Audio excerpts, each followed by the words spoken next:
Grabe naman nangyari kay customer. Ato, dito na lang tumirik, sir? Doon po sa may Petro. Ginawa, tinulak nyo. Hindi naman po, pinalamig ko lang. Galing pa ng probinsya si customer at kahit naalanganin siya, pinilit niya pa rin dalhin itong sasakyan niya. Ang problema nang malapit na siya dito sa lugar ko, yun lang, tumirik na siya. Ang problema kasi nitong sasakyan niya, bukod sa palyado na, nag-overheat pa at ang masakit, malaki na yung ginastos ni customer at marami na siyang pyesang pinalitan pero ganun pa rin. Iscan ko muna ito mga boss bago ko simulan yung trabaho. Kasi nga, ayon kay customer, nalinis na yung throttle body nito tapos yung mga sensor nalinis na rin at yung mga spark plug, kailan lang din yan napalitan tapos yung 4 na ignition coil nito, napalitan na rin. Pati yung radiator, water pump, bago na rin. Kaya lang, overheat pa rin daw at palyado. Ginamitan din daw ito ng scanner.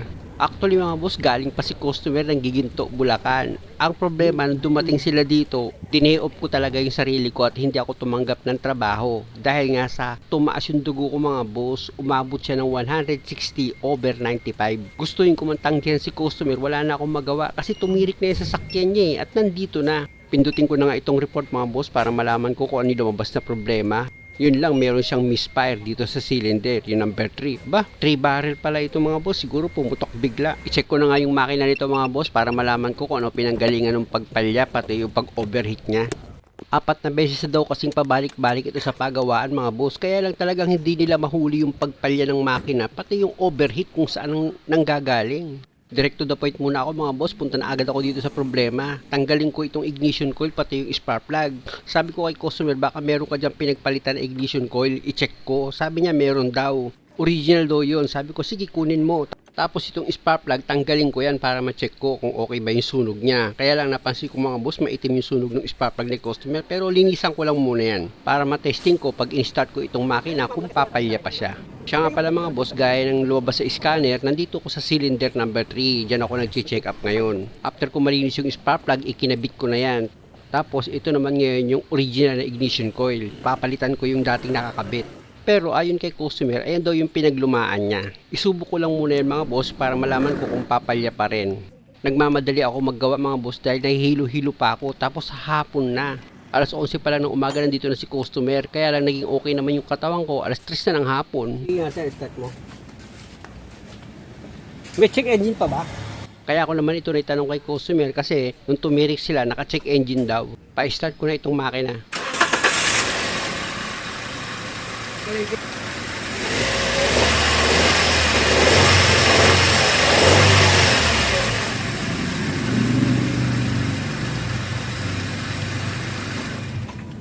Yun lang, negative. Wala na siyang check engine kaya lang palyado pa rin. Tataas baba yung minor. Pag ganito mga boss, unang-una one click naman pag in-start mo. I-check ko muna itong mga hose dito sa throttle body or dito sa intake manifold. Pwede kasi meron dyang singaw. Kaya tatanggalin ko itong air filter box.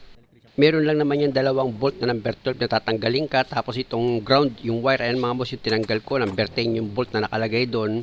At dahil sa natanggal mo na yung air filter box, dito ka naman ngayon sa air filter housing mo. Gagamit ka dyan ng Phillips screw para matanggal mo itong map sensor. Meron ka lang naman dyan tatanggalin ng 2 screw mga boss. Tapos gamit ka ng socket wrench na number 10 para maluwagan mo yung clamp dito sa inlet hose. Para may disconnect mo itong cover ng air filter housing. Tapos gamit ka ng socket wrench na number 10 para matanggal mo yung 2 bolt dito sa air filter housing mo.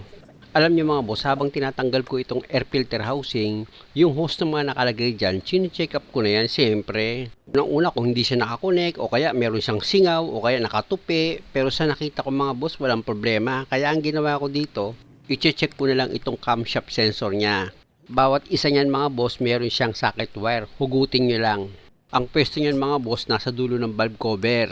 Dahil sa 2 yung camshaft sensor niyan mga boss, bawat isa niyan meron kang tatanggalin na bolt na number 10. Medyo nasa sulok nga lang mga boss, kaya samahan mo na lang ng pagtsatsaga para matanggal mo yung bawat bolt niyang camshaft sensor mo. Pag natanggal mo na yung bawat bolt nitong camshaft sensor, pwede mo nang hugutin yan. Paano mo malaman pag okay pa dumidikit siya na mamagnet, okay yan, ibig sabihin, linisan ko na lang yan mga boss. Sa paglinis yan mga boss, gumamit lang ako ng throttle body cleaner, sprayan ko lang yan. Madali mo naman makikita pag malinis na yan mga boss Gaya nito, kita nyo yung bumabagsak na dumi sa kanya, di ba? Maitim-itim pa Eh di pag hindi na maitim yung bumabagsak na dumi dyan mga boss, di isa lang ibig sabihin nun, malinis na yan. At dapat mga boss, pag ibinalik nyo yan sa ating yung position, dapat tuyo yan. Pag ibinalik nyo naman yan mga boss, hindi kayo maliligaw. Kasi meron naman siyang guide. Yung paglalagyan mo ng bolt, ayun ang pinaka-guide mo. At pag naisalpak mo na yan, pwede mo na ngayon ilagay yung tig-isang bolt niya na number 10. Ipakapit mo na yan sa thread niya. Ayan mga boss, kung makikita nyo, pinapakapit ko na sa thread niya itong bolt. Tapos gumamit ka na ngayon ng socket thread sa number 10. Pwede mo na ngayon i-final yung higpit sa bawat bolt nitong camshaft sensor mo. At pag okay na yung pagkakahigpit mo, syempre yung socket wire niya, huwag mong kalimutang i-connect yan. At dahil sa wala naman ako nakitang problema dito sa mga hose, ibig kong sabihin mga boss, wala naman ako nakitang singaw o tupi dito sa hose niya, kaya ibalik ko na itong air filter housing. Tapos yung dalawang bolt na number 10, ilagay ko na rin yan para maipakapit ko siya dito sa thread niya. Tsaka ako ngayon gagamitan yan ng box race na number 10 para maipanel ko na yung higpit sa dalawang bolt. Tapos pwede mo na ngayon ibalik itong air filter, yung cover niya, at itong inlet hose ng cover ng air filter. Tsaka mo ngayon gamitan ng socket race na number 10 para mahigpitan mo yung clamp dito sa inlet hose ng air filter cover mo. Alam nyo mga boss, kung kayo ang gagawa ng sasakyan nyo or kayo ang magdi-DIY, hindi naman kayo mahihirapan kung tatandaan nyo lang lahat ng kakalasin nyo dito sa makina. Lalo na sa inyo naman yung sasakyan, hindi ka kakabahan. Basta't siguraduhin mo lang naman syempre na lahat ng pinagkakalas mong pyesa dito sa makina mo, maibalik mo siya ng maayos at yung mga tornilyo no, or yung mga clamp noon, dapat nahigpitan mo rin siya ng maayos. Lalo na sa mga sensor, dapat pag inilagay mo yan, maging maingat ka, hindi yung bara-bara yung banat mo. Tandaan nyo mga boss, kaya ko lang naman yan nasasabi sa inyo dahil ayoko masira nyo yung sasakyan nyo. At hindi rin naman ibig sabihin na porket pinapaalalahanan ko kayo, ako na yung magaling. Or ang ibig kong sabihin, ako na yung marunong. Hindi ganon. Basta ang gusto ko lang, matuto kayo sa paggawa ng sasakyan nyo na may kasamang pag-iingat. Para sa bandang huli, hindi kayo magsisi sa paggawa nyo ng sasakyan. Pa-start ko na itong makina. Yes, start mo nga.